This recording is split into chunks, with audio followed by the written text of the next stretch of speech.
Hello po mga kaibigan. So marami po nagtatanong kung totoo po ba or kumpirmado na postpone po ang laban ni Takuma Inoue and Jerwin Angcahas.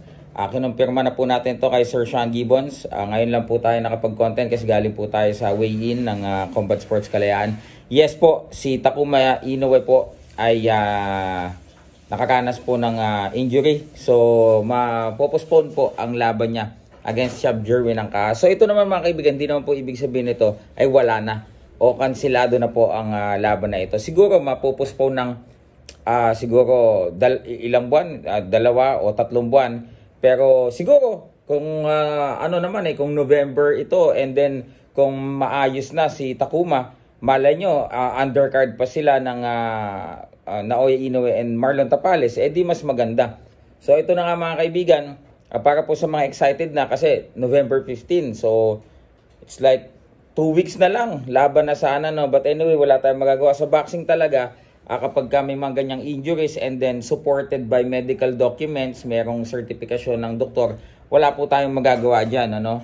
Yan po ang isa sa mga valid reason kung bakit ang isang laban ay maaring mapornada o makansela o ma-reschedule. Dahil po sa mga medical condition mga kaibigan, hindi naman pwedeng isaalang-alang yung health ng Takuma Inoue na hindi siya 100%, lalaban siya sa ating pambato na si Jerwin Angcahas. No, syempre, we want the best Takuma Inoue na makakaharap ni Champ Jerwin yan para maganda po ang laban na ating pong mapapanood. Pero syempre mga kaibigan, abangan po natin ito pong laban ni Naoya Inoue and Marlon Tapales. Kamakailan po mga kaibigan, na-announce na po yan December 26 sa Ariake sa Tokyo mga kaibigan. So inaanyahan po natin lahat po ng mga kababayan po natin dyan, lalo na sa Tokyo, Japan. Yung mga kamag-anak ko dyan, manood po tayo ng live, yung mga tropa natin dyan sa Japan. Shoutout kila Sir Kane Nidara dyan po sa Japan mga kaibigan. I hope to see you there sa Japan po, at napakalaking laban po niyan, pinakamalaking laban dito po sa Asia bago po matapos ang taon na ito mga kaibigan. Malayo po ang laban na yan sa mga laban na tune-up lang mga idol, no? Yung laban po na yan ay talaga nga ng mga 4 belts ang nakataya po dyan, winner takes all.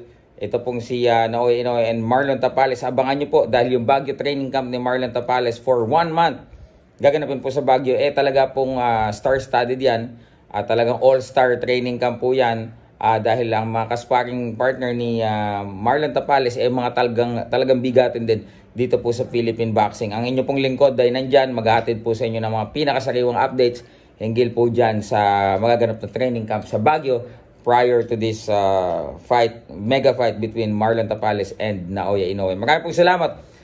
Viva Sandman Promotions, Viva Promotions, Manny Pacquiao Promotions, Knuckleheads Pro Boxing Fraternity, Sir JC Manangkil, Sir Brendan Gibbons, Sir Shane Shapiro, at syempre, hindi lahat magiging posible yan kung wala po si Sir Sean Gibbons. Maraming salamat po at mabuhay po tayong lahat.